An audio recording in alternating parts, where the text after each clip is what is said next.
Hi everyone and welcome back to our YouTube channel. तो इस video में हम बात करेंगे डिफरेंट कंसंट्रेशन टर्म्स के बारे में, जिस जो कि हमारे यूज होते हैं किसी भी सोल्यूशन की कंसंट्रेशन को डिटरमाइन करने के लिए। जैसे कि मैं आपको बोलती हूँ कि मैंने आपको दो सोल्यूशन दिए, दो शुगर सोल्यूशन दिए, तो अगर मैं आपसे पूछती हूँ कि इन दोनों में से किस में ज्यादा कंसंट्रेशन ऑफ शुगर और किस में लेस कंसंट्रेशन ऑफ शुगर है, तो आप बता सकते हैं?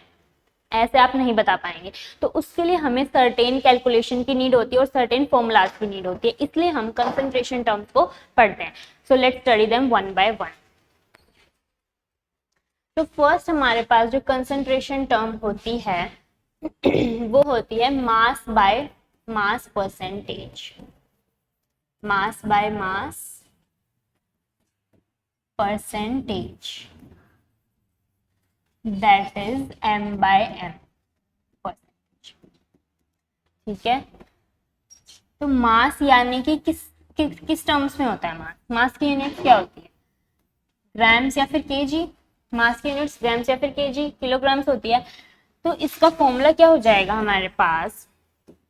देखो, amount of solute in grams, grams में हमें ये वैल्यू दी हुई होगी, divided by total amount of solution, again in grams, multiply by 100। 100 किस लिए? परसेंटेज निकाल रहे हैं इसलिए। ठीक है, तो formula is amount of solute in grams divided by total amount of solution in grams. अब देखो, एक एग्जांपल से समझते हैं अच्छे से। सपोज मैं आपको बोलती हूँ कि 10 gram of glucose 10 grams of glucose is dissolved in 90 grams of water। ठीक है, मैंने आपको बोला कि 10 grams of glucose is dissolved in 90 grams of water। अब मैं आपको बोलती हूँ कि calculate the mass percentage of glucose in the solution. So हम कैसे करेंगे? वेरी सिंपल, फॉर्मूले में सारी हमें वैल्यूज पुट करनी है। फर्स्ट, ऊपर में हमें क्या दिया हुआ है? Amount of solute in grams. Solute glucose है ऑब्वियसली, क्योंकि लेस क्वांटिटी में प्रेजेंट है, तो ऊपर आ जाएगा 10 divided by total amount of solution. अब हमें क्वेश्चन में कहीं भी सोल्यूशन की अमाउंट तो गिवन ही नहीं है, तो सोल्यूशन की हम फाइंड आउट कर सकते हैं इजीली। सोल्यूशन किसका होमोजेनियस मिक्सचर होता है? सोल्यूट प्लस सॉल्वेंट का होता है ना। तो सोल्यूट की वैल्यू हमें गिवन है 10 ग्राम्स एंड सॉल्वेंट की वैल्यू, जो कि लार्ज क्वांटिटी, ज्यादा क्वांटिटी में होता है, दैट इज 90। तो सोल्यूशन की हमारे पास आ जाएगी 100 ग्राम्स ऑफ सोल्यूशन। ठीक है, सिंपली फॉर्मूला में पुट कर देंगे, इनटू में 100, 100 से 100 कैंसिल आउट हो गया, आंसर हमारे पास आ गया 10%। तो अब स्टेटमेंट क्या बनेगी? सॉरी, कि 10% of aqueous solution of glucose is present. अगर आपको कोई स्टेटमेंट बोलता है कि a solution containing 10% of glucose, 10% aqueous solution of glucose, weight by weight या मास बाय वेट, तो आप समझ जाएंगे इजीली कि यहाँ पर 10% की बात नहीं हो रही, यहाँ पे किसकी बात हो रही है? 10 ग्राम्स ऑफ ग्लूकोज की। ठीक है, एंड परसेंटेज है मींस टोटल हमारे पास 100 ग्राम्स ऑफ सोल्यूशन है। तो सॉल्वेंट कितना हो गया? Automatically 90 grams. तो एक छोटे से स्टेटमेंट से हम इतनी ज्यादा वैल्यूज, इतनी सारी quantities we can find out very easily. ठीक है, तो ये बात ही हमारी मास बाय मास परसेंटेज की।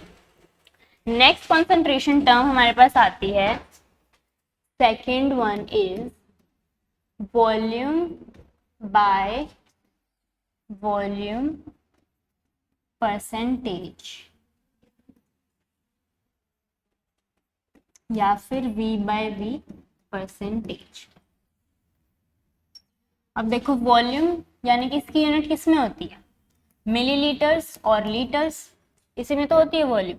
तो इसका फॉर्मूला अब क्या हो जाएगा? मॉडिफाई होके बिल्कुल सेम जैसे हमने मास बाय मास किया था, बिल्कुल एग्जैक्टली सेम वैसे ही इसका भी फॉर्मूला होगा ऊपर में हमारे पास आ जाएगा अमाउंट ऑफ सोल्यूट, पर अब की बार किस में होगा, मिलीलीटर्स में, divided by total amount of solution again in ml, और मल्टीप्लाई बाय क्या कर देंगे 100 फॉर द परसेंटेज।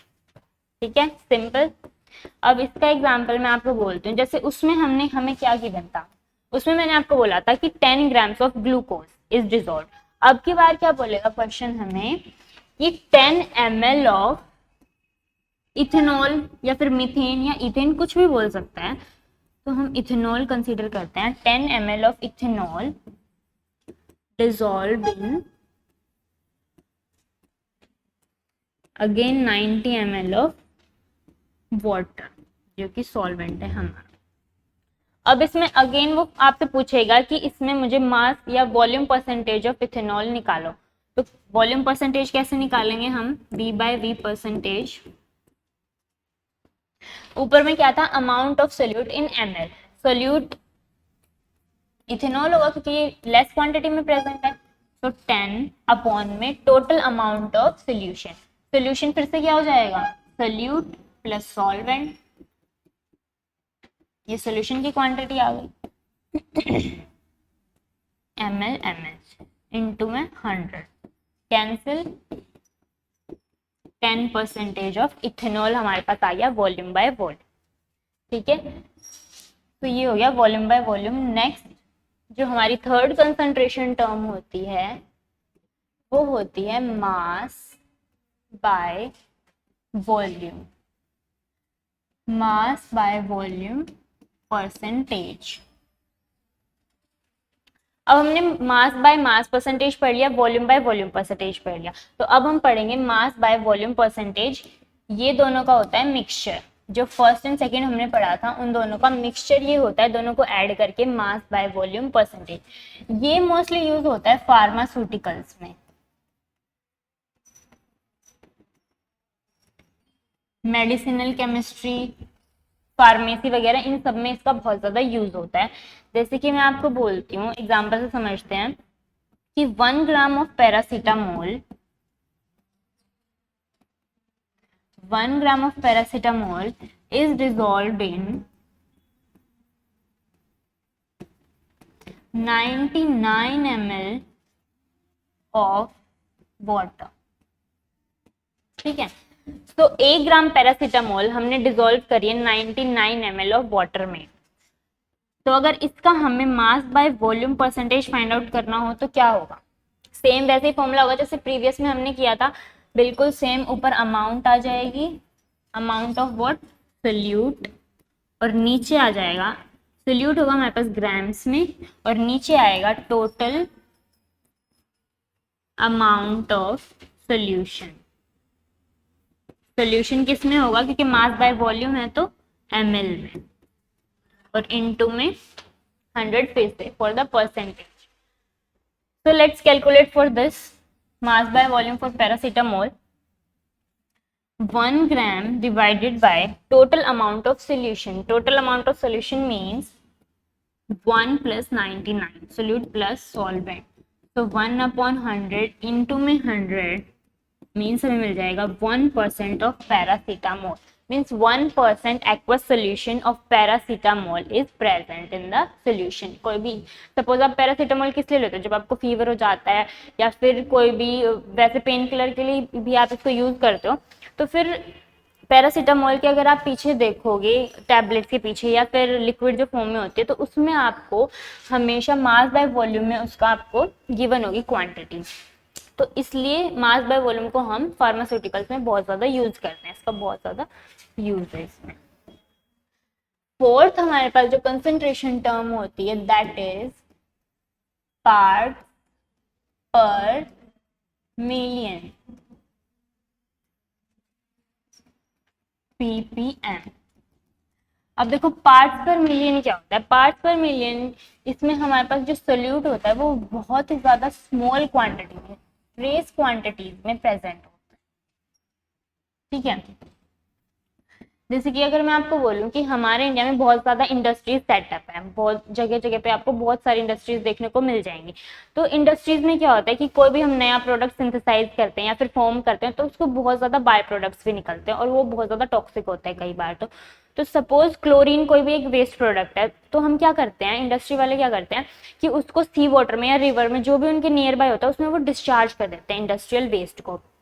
पर उनको ये पता नहीं होता कि वो एक्वेटिक लाइफ के लिए कितना ज़्यादा हार्मफुल होता है, क्योंकि उसमें बहुत ज़्यादा टॉक्सिक केमिकल्स होते हैं हमारे पास। सपोज क्लोरीन की आप बात कर लो कि क्लोरीन को अगर हम वाटर में डिस्चार्ज करेंगे तो जो क्लोरीन का पानी अगर हम उसको पी लेते हैं ना, वो इतना ज़्यादा टॉक्सिक होता है और कार्सिनोजेनिक भी होता है।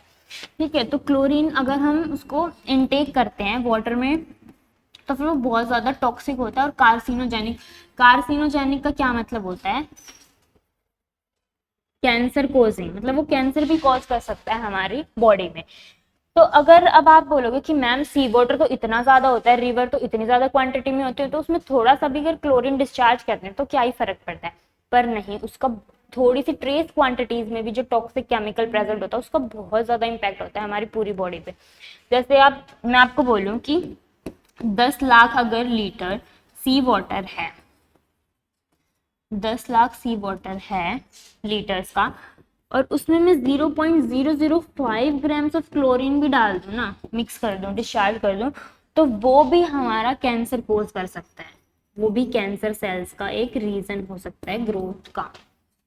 तो ये बहुत ज़्यादा, मतलब कि बहुत ट्रेस क्वांटिटीज़ में, वेरी वेरी स्मॉल क्वांटिटीज़ में हमारी बॉडी पर बहुत ज़्यादा नेगेटिव इम्पैक्ट कॉज करते हैं। तो इनकी मेजरमेंट के लिए अब इतनी ज़्यादा क्वांटिटीज़ में से इतना थोड़ा सा अगर हमें मेजर करना हो तो बहुत ज़्यादा डिफिकल्ट कैलकुलेशन हो जाएंगी। इसलिए हमने एक ऐसी टर्म ली है पीपीएम, जिससे हम बहुत ज़्यादा स्मॉल क्वांटिटीज़ को एक ऐसी क्वांटिटी में कन्वर्ट कर सकते हैं जो ईजी होंगी हमें, मतलब किसी भी फाइंड आउट करने के लिए और कैलकुलेशन करने के लिए बहुत इजी हो जाती हैं। तो पार्ट्स पर मिलियन, मतलब मिलियन ऑफ, अगर हमारे पास सोल्यूशन है, मिलियन ऑफ सी वाटर है, तो उसमें small parts of toxic chemicals उसको भी हम कैलकुलेट कर सकते हैं। तो उसका फॉर्मूला देखो क्या हो जाएगा पार्ट्स पर मिलियन को फाइंड आउट करने के लिए। ऊपर में हमारे पास आएगा, sorry, number of parts of solute divided by total parts of solution। और अब की बार 100 से नहीं, हम 10⁻6 से मल्टीप्लाई करेंगे। 10⁻6 से क्यों, बिकॉज ये पार्ट्स पर मिलियन के लिए, क्योंकि हमें पार्ट्स पर मिलियन में कन्वर्ट करना है। अब आप बोलोगे कि मैम पार्ट्स क्या होता है, ये तो हमने कभी क्वांटिटी नहीं सुनी कि पार्ट्स में अगर हमें कोई वैल्यू दे रखी हो तो पार्ट्स का मीनिंग देखो बच्चे क्या होता है। पार्ट्स में हमें ml में गिवन हो सकती है क्वांटिटी, ग्राम्स में हो सकती है या मोल्स में गिवन हो सकती है, तो किसी में भी गिवन हो सकती है। तो इसलिए हमने कॉमन वर्ड यूज कर लिया पार्ट्स। पर ये होना चाहिए कि जिसमें हमारे पास ऊपर वाली टर्म गिवन है, डिनोमिनेटर भी हमें, मीन्स सोल्यूशन की क्वांटिटी भी उसी टर्म्स में हमारे पास प्रेजेंट होनी चाहिए। तो इसका फॉर्मूला हो जाएगा नंबर ऑफ मिलीलीटर, ग्राम्स और moles of solute divided by total parts of solution into 10⁻6। अब जैसे मैं आपको एग्जांपल के लिए बोलूं कि 1 litre of sea water, 1 litre of sea water, उसके अंदर क्या होता है, कंटेन्स 6 × 10⁻³ ग्राम्स ऑफ ऑक्सीजन। ठीक है, इतनी 1 लीटर सी वाटर में इतनी ग्राम्स ऑफ O2 जो है वो मिक्स होती है। और देखो इतनी थोड़ी सी क्वांटिटी कितने ज्यादा एक्वेटिक लाइफ को, कितने ज्यादा एक्वेटिक एनिमल्स को सरवाइव करने के लिए के लिए यूज होती है। मतलब इतनी सी ऑक्सीजन में कितने ज्यादा एक्वेटिक एनिमल्स जो हैं वो सरवाइव कर पाते हैं। तो अब देखो, अगर मैं आपको बोलूं कि इसमें ऑक्सीजन का पीपीएम निकालो, कंसंट्रेशन निकालो कि कितनी कंसंट्रेशन ऑफ ऑक्सीजन जो है वो प्रेजेंट होती है सी वाटर में, तो आप कैसे करोगे, सिंपली इस फॉर्मूले में आप वैल्यूज को पुट कर दो। ऊपर में क्या है, number of parts of solute, solute means oxygen, oxygen ही तो डिसॉल्व है सी वाटर में, तो ऊपर आ जाएगा 6 × 10⁻³ divided by total parts of solution. अब सोल्यूशन की वैल्यू हमें कहीं भी गिवन नहीं है क्वेश्चन में, हमें 1 लीटर ऑफ सॉल्वेंट गिवन है, सी वाटर में डिसॉल्व है ऑक्सीजन, तो जिसमें डिसॉल्व होती है ज्यादा क्वांटिटी वाला सॉल्वेंट होता है, तो 1 लीटर ऑफ सी वाटर तो हमारा सॉल्वेंट हो गया, ऑक्सीजन हमारा सोल्यूट हो गया, तो सोल्यूशन की वैल्यू हम इजीली कैलकुलेट कर सकते हैं। अब देखो, पर हमें क्या चाहिए कि दोनों क्वांटिटीज की अगर यूनिट सेम होती हम तभी उनको ऐड कर सकते हैं, पर यहाँ पे क्या है 1 लीटर और यहाँ पे क्या है ग्राम्स। तो देखो बच्चों, सी वाटर क्या होता है, सी वाटर की वैल्यू इन ग्राम्स 1 लीटर की होती है 1030 ग्राम्स ऑफ सी वाटर। ठीक है, तो ये मैंने पहले ही कैलकुलेट करके रखी हुई थी, आप इसको लर्न भी कर सकते हो, वरना शायद क्वेश्चन में भी आपको गिवन होगी, पर इतनी ज्यादा बड़ी क्वांटिटी नहीं है, यू कैन इजीली लर्न। तो अब हम इसको इजीली ऐड कर सकते हैं। अब देखो 6 इंटू 10⁻³ ये क्या होता है 0.006, इतना ही तो होता है, प्लस में ऐड कर देंगे 1030 ग्राम्स, तो हमारा आंसर आ जाएगा 1030.006 ग्राम्स। ठीक है, तो अब हमें इसको डिवाइड करना था टोटल पार्ट्स ऑफ सोल्यूशन से, तो सोल्यूशन की हमारे पास अमाउंट इतना आ गया। तो 1030 भी मैं इसको सिंपली लिख सकती हूँ कि 0.006 जो है वो बहुत ज़्यादा स्मॉल क्वांटिटी है, तो हम इसको इजीली नेग्लेक्ट भी कर देंगे तो कोई फर्क नहीं पड़ता, पर आप लिखना चाहो तो लिख भी सकते हो, पर कैलकुलेशन पे कोई इफेक्ट नहीं पड़ेगा। तो इतना आ गया इंटू में 10⁻⁶। अब देखो बच्चों, इसको सॉल्व करेंगे तो आंसर आएगा 5.8 ppm। तो इतनी कंसंट्रेशन ऑफ O2 हमारे पास आ गई 1 लीटर ऑफ सी वाटर में। ठीक है, इजी है, ऐसा कोई घबराने की बात नहीं है, ppm जो है वो भी बहुत ज्यादा इजी है, सारी concentration terms are very very easy, you can easily calculate. तो फिफ्थ हम बात करते हैं मोल फ्रैक्शन। फिफ्थ टर्म हमारे पास है मोल फ्रैक्शन। मोल फ्रैक्शन पे मैंने एक और वीडियो भी अपलोड कर रखी है पूरा डिटेल न्यूमेरिकल्स के साथ, तो आप चाहो तो वो भी देख सकते हो, पर इसमें भी हम बात करेंगे पूरा अच्छे से। तो इसको हम डिनोट करते हैं काई सिंबल से, या एक्स सिंबल भी आप इसको बोल सकते हो, बट इसकी प्रोनाउंसिएशन हम करते हैं काई से। तो मोल फ्रैक्शन क्या होता है, mole fraction is it is the number of moles of solute divided bye total number of moles of all the components in the solution। Okay, तो ये हमारा आ जाता है मोल फ्रैक्शन। सपोज मैं आपको बोलती हूँ कि मेरे पास एक बीकर है, मीन्स कोई भी सॉल्यूशन है जिसमें हमारे पास दो quantities present, one is A and second is B. तो इस सोल्यूशन में ए के हमारे पास 2 मोल्स हैं एंड बी के हमारे पास 3 मोल्स हैं। अब मैं आपको बोलूँ कैलकुलेट द मोल फ्रैक्शन, ध्यान से सुनना, calculate the mole fraction of A component in the given solution. तो आप इजीली कैलकुलेट कर सकते हो इस फॉर्मूले में पुट करके वैल्यूज को। अब हमें क्या करना है, calculate the mole fraction of A. तो मोल फ्रैक्शन ऑफ ए निकालना है, तो number of moles of A ही हमें चाहिए, that is given as 2 in the given question. अब नीचे हमें चाहिए total number of moles of all the components. तो all the components means what, दो ही तो कंपोनेंट प्रेजेंट है हमारे सॉल्यूशन में, है ना। तो ए के number of moles plus B के नंबर ऑफ मोल्स, ये हमारा आ जाएगा mole fraction of A in the given solution. ठीक है, इजी था। अब हाँ, यूनिट की अगर बात करें तो देखो, यूनिट जो है मोल फ्रैक्शन की, there is no unit of mole fraction, no unit. इसलिए नहीं होती क्योंकि मोल फ्रैक्शन जो है वो एक फ्रैक्शन है। फ्रैक्शन मींस दो क्वांटिटीज, इक्वल क्वांटिटीज, अगर आप कैलकुलेट भी करके देखोगे तो ऊपर भी मोल है नीचे भी मोल, तो कैंसिल होकर वो कैंसिल हो जाएगा। तो मोल फ्रैक्शन की कोई भी यूनिट नहीं होती हमारे पास। तो ये बात हो गई मोल फ्रैक्शन की। सिक्स्थ कंसंट्रेशन टर्म जो हमारे पास है वो है मोलैरिटी। मोलैरिटी जिसको कैपिटल एम से डिनोट करते हैं। इसका भी मैंने एक शॉर्ट वीडियो बनाई थी, उसमें आपको कंपैरिजन मैंने एक्सप्लेन किया था बिटवीन मोलैरिटी एंड मोलैलिटी, तो उसे भी आप इजी देख सकते हो जाके, उसमें बहुत इजी एक्सप्लेनेशन है और आपको अच्छे से समझ आ जाएगा। यहाँ पे वापस देख लेते हैं। तो मोलैरिटी क्या होती है हमारे पास, number of moles of solute divided by which are means number of moles of solute which are present in 1 liter of solution. 1 litre solution में हमारे पास कितने number of moles of solute हैं उसको हम मोलैरिटी बोलते हैं, ठीक है. So which are present in 1 litre of solution, ठीक है. तो नीचे हम लेंगे volume of solution in litres. अब सपोज करो, और अगर यूनिट की बात करें तो देखो बच्चों, यूनिट की अगर हम बात करेंगे तो आप भी इजीली कैलकुलेट कर सकते हो यूनिट.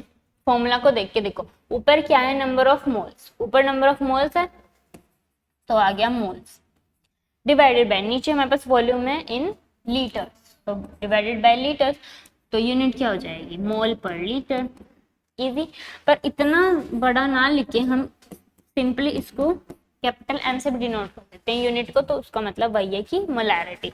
अब मैं अगर आपको बोलूं कि हमारे पास 0.5 मोलर सोल्यूशन ऑफ NaOH है, ठीक है, 0.5 मोलर सोल्यूशन ऑफ NaOH है, तो आप क्या बोलोगे, इसका मतलब क्या हुआ, इस स्टेटमेंट का मतलब क्या हुआ अगर हम मोलैरिटी की टर्म्स में बात करें तो 0.5 मोलर सॉल्यूशन का मतलब हुआ कि 0.5 moles of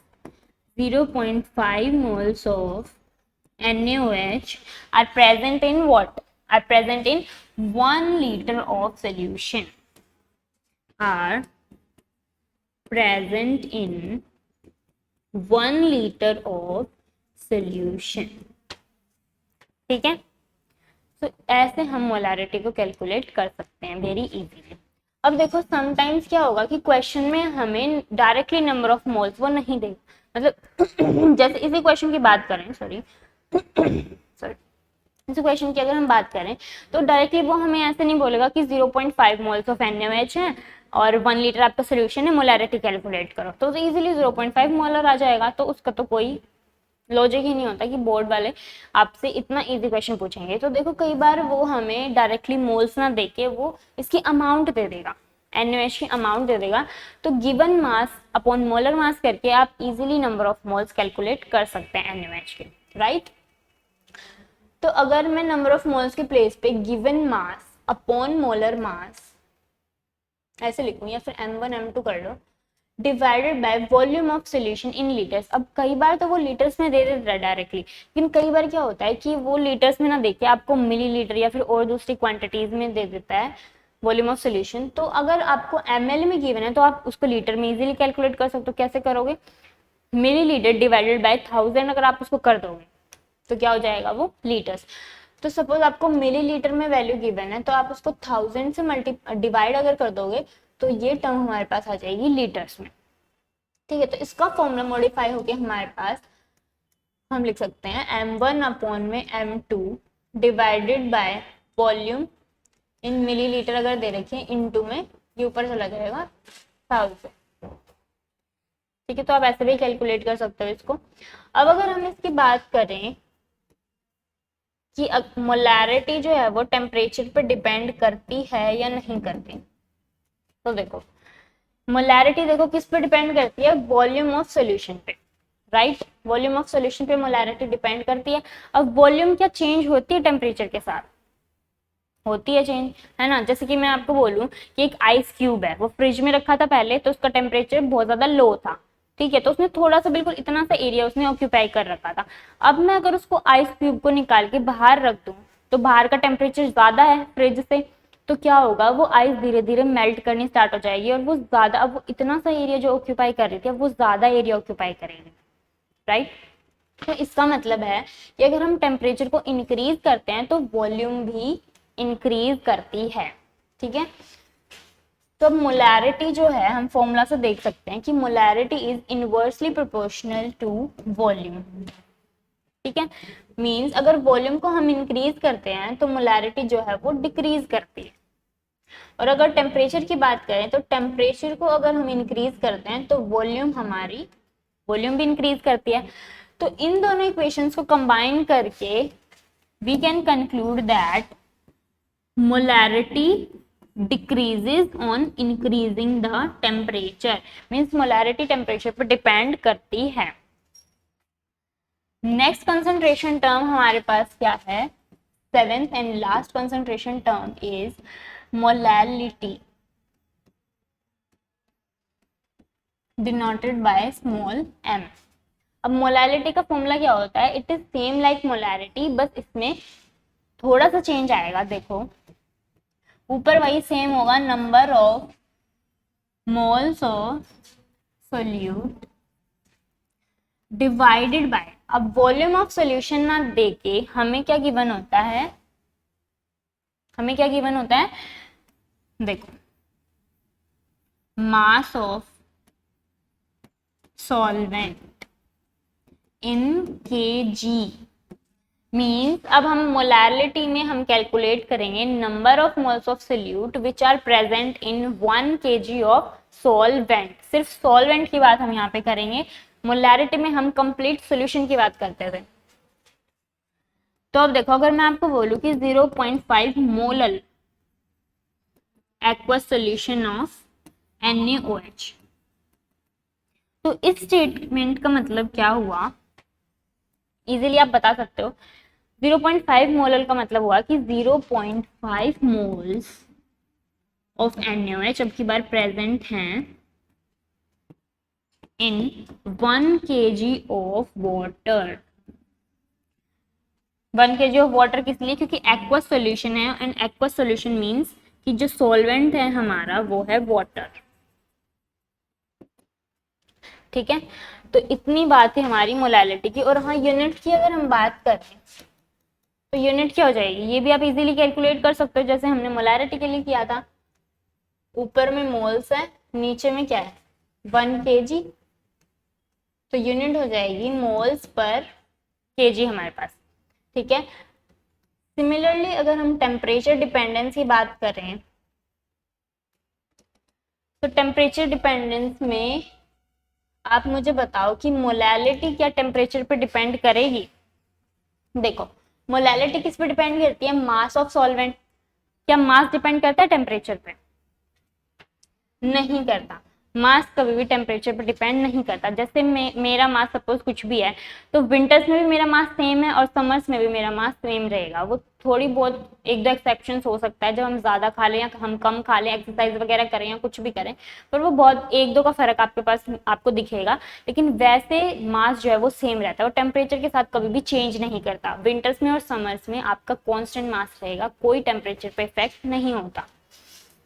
so it means molality is temperature independent. So temperature dependent से हम एक चीज कंक्लूड कर सकते हैं दैट मोलारिटी और मोलालिटी में से जो most preferable method, most preferable term जो हमारे लिए है वो क्या होगी? मोलालिटी, है ना. क्यों होगी? क्योंकि मोलालिटी जो है वो टेम्परेचर के साथ चेंज नहीं करती और मोलारिटी जो है वो टेम्परेचर के साथ चेंज कर जाएगी. तो उसमें हमारे पास कैलकुलेशन मिस्टेक या और भी सॉल्यूशन की कंसंट्रेशन इन सब में वेरी हो सकता है.